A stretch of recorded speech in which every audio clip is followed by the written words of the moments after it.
गर्दा जय जयकार बंधुनो गर्दा जय जयकार शिक्षक समिती विजयदायिनी मंगल साक्षात्कार शिक्षक समिती विजयदायिनी मंगल साक्षात्कार। नमस्कार, महाराष्ट्र राज्य प्राथमिक शिक्षक समितीच्या बातमीपत्रात मी पवन मानुकर आपले सहर्ष स्वागत करीत आहे। विदर्भातील शाळांचे शैक्षणिक सत्र काल 30 जून रोजी सुरू झाले। राज्यातील सर्व शाळांतील विद्यार्थी आणि शिक्षकांना नवीन शैक्षणिक वर्षाच्या महाराष्ट्र राज्य प्राथमिक शिक्षक समितीकडून हार्दिक शुभेच्छा। महाराष्ट्र राज्य प्राथमिक शिक्षक समितीच्या यवतमाळ जिल्हा कार्यकारिणी गठनासाठी विषय नियामक सभा दिनांक 22 जून 2026 रोजी यवतमाळ येथे संपन्न झाली। विषय नियामक सभेला मुख्य निरीक्षक म्हणून राज्यनेते उदयराव शिंदे, राज्याध्यक्ष विजय कोंबे, सहनिरीक्षक म्हणून राज्य सरचिटणीस राजन कोरगावकर, राज्य कार्याध्यक्ष सयाजीराव पाटील उपस्थित होते। त्याचप्रमाणे माजी राज्य सरचिटणीस बाबासाहेब कपिले, यवतमाळ जिल्हा नेते नातासाहेब नाकाडे यांची उपस्थिती होती। जिल्हाध्यक्ष पुंडलिक रेकलवार हे पदसिद्ध सभाध्यक्ष होते। त्याचप्रमाणे राज्य पेन्शन आघाडी प्रमुख प्रफुल्ल पुनकर, राज्य कार्यकारिणी सदस्य सचिन मदने, वर्धा जिल्हा कार्यालयीन चिटणीस प्रशांत निंबोरकर, वर्धा जिल्हा समाज माध्यम प्रभारी पवन बानोकर, संभाजी तौर यांचेसह यवतमाळ जिल्ह्यातील माजी ज्येष्ठ पदाधिकारी गजानन देऊळकर, किशोर सरोदे, देवेंद्र चांदेकर, चारुहास सारफळे, सुनील हिंगमेरे, सुरेश गोरे, विजय माने, विलास गुल्हाने, अरविंद गांगुलवार, यवतमाळ जिल्हा परिषद पतसंस्थेचे अध्यक्ष महेश सोनेकर, ग्राहक भांडारचे अध्यक्ष आशरना गुंडावार, उपाध्यक्ष विजय लांडे, महिला आघाडीच्या राज्य प्रतिनिधी अर्चना भरकाडे, महिला आघाडी जिल्हाध्यक्ष सुनीता दत्तकर आदी उपस्थित होते। यावेळी जिल्हा नेतेपदी पुंडलिक रेकलवार, जिल्हाध्यक्षपदी मुकेश भोयर, जिल्हा सरचिटणीसपदी संजय काळे, जिल्हा कार्याध्यक्षपदी मधुकर मोरझडे, जिल्हा कोषाध्यक्षपदी संदीप तुले यांची निवड करण्यात आली। त्याचप्रमाणे संदीप मोवाडे यांची राज्य कार्यकारिणी सदस्य म्हणून नियुक्ती करण्यात आली। नवनियुक्त पदाधिकाऱ्यांचे राज्य पदाधिकाऱ्यांनी अभिनंदन केले। नियामक सभेचे सूत्रसंचालन सुभाष पारधी यांनी केले। मतदार यादी पडताळणी कार्यक्रमाच्या प्रशिक्षणात देवगड येथे कणकवली देवगड उपविभागीय अधिकारी तथा मतदार नोंदणी अधिकाऱ्यांनी प्रशिक्षणाचे वेळी एका सहाय्यक शिक्षकाला हरामखोर असे संबोधल्याने महाराष्ट्र राज्य प्राथमिक शिक्षक समितीच्या वतीने संबंधित अधिकाऱ्याचा निषेध करण्यात आला।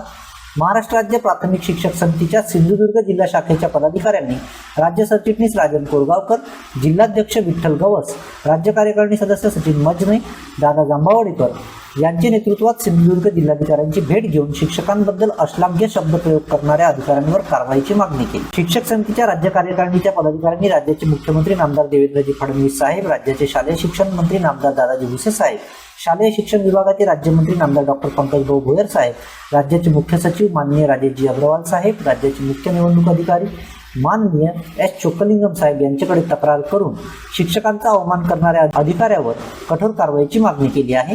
तसेच संबंधित अधिकाऱ्यांनी जाहीर माफी मागावी अशी मागणी केली आहे। याच संबंधाने दिनांक 29 जून रोजी देवगड येथे महाराष्ट्र राज्य प्राथमिक शिक्षक समिती व राज्य सरकारी निमसरकारी कर्मचारी शिक्षक संघटना समन्वय समितीच्या माध्यमातून निषेध आंदोलन करण्यात आले।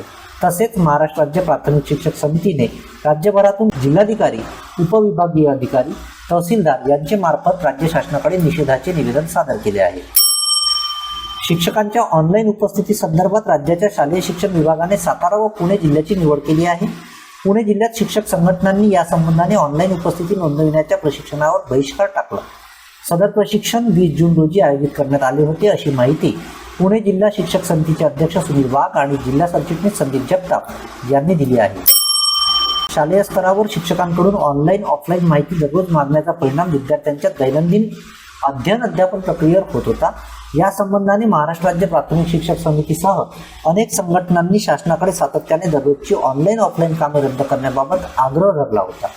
त्या अनुषंगाने राज्याच्या शिक्षण आयुक्तांनी 16 जून रोजी पत्र काढून राज्यातील सर्व शाळांतील मुख्याध्यापक शिक्षकांनी सप्ताहातून एकच वेळा म्हणजे शनिवारी ऑनलाईन ऑफलाईन माहिती देण्याबाबत पत्र निर्गत केले आहे। महाराष्ट्र राज्य प्राथमिक शिक्षक समितीने शालेय शिक्षण विभागाच्या या निर्णयाचे स्वागत केले आहे। त्याचप्रमाणे राज्यातील सर्व मुख्याध्यापक शिक्षकांनी केवळ शनिवारीच माहिती पाठवावी असेही आवाहन केले आहे। महाराष्ट्र राज्य प्राथमिक शिक्षक समितीच्या वर्धा जिल्हा कार्यकारिणीची सभा आर्वी येथे 22 जून रोजी संपन्न झाली। सभेच्या अध्यक्षस्थानी राज्याध्यक्ष विजय कोंबे यांची उपस्थिती होती। यावेळी मंचावर राज्य कार्यकारिणी सदस्य नरेंद्र गाडेकर, सुधीर सगणे, विभागीय उपाध्यक्ष अजय मोरे, बँकेचे माजी अध्यक्ष व सल्लागार अजय काकडे, रामदास ठेकारे, अजय बोबडे, श्रीकांत अहेरराव, विनोद महाजन, प्रदीप देशमुख, विनीत आहाके, संतोष डंबारे, वैशाली देशमुख, वैशाली विकांदे यांची प्रमुख उपस्थिती होती. जिल्हा कार्यकारिणीचे आयोजन आर्वी तालुका अध्यक्ष प्रशांत ढवळे, रविकांत बुरघाटे, सूरज लोखंडे, अजय बोडके, नितीन डाबरे, रवींद्र ठाकरे व तालुका जिल्हा पदाधिकारी यांच्या सहकार्याने पार पडले. सभेला मोठ्या संख्येत महिलांची उपस्थिती होती. महाराष्ट्र राज्य प्राथमिक शिक्षक समितीचे राज्यनेते उदयराव शिंदे, राज्य सरचिटणीस राजन कोरगावकर, राज्य कार्याध्यक्ष सयाजीराव पाटील, राज्य कार्यकारिणी सदस्य सचिन मदने यांनी परभणी येथे भेट दिली. यावेळी महाराष्ट्र राज्य प्राथमिक शिक्षक समितीच्या परभणी जिल्हा कार्याध्यक्षपदी लक्ष्मण चौधरी यांची नियुक्ती केली. तसेच संघटनात्मक पातळीवरील विविध विषयांवर मार्गदर्शन केले. यावेळी शिक्षक समितीचे जिल्हाध्यक्ष वसंत घोगरे पाटील, जिल्हा कोषाध्यक्ष मारुती मलशेट्टे, विजयकुमार चामे, कल्याणे आदींसह शिक्षक समितीचे परभणी जिल्हा पदाधिकारी उपस्थित होते. प्रहार शिक्षक संघटनेचे नागपूर विभाग प्रमुख अजय भोयर यांच्या नेतृत्वात वर्धा येथे दिनांक 23 जून रोजी टीईटीच्या सक्तीविरोधात दंडवत आंदोलन आयोजित करण्यात आले होते. या आंदोलनात महाराष्ट्र राज्य प्राथमिक शिक्षक समितीचे राज्याध्यक्ष विजय कोंबे यांच्या नेतृत्वात शिक्षक समिती परिवारातील बांधवांनी मोठ्या प्रमाणात सहभाग नोंदवत आंदोलन यशस्वी केले. आजच्या बातमीपत्रात येथेच थांबतो. धन्यवाद. जय समिती. गरजा जय जयकार बंधुनो, गरजा जय जयकार.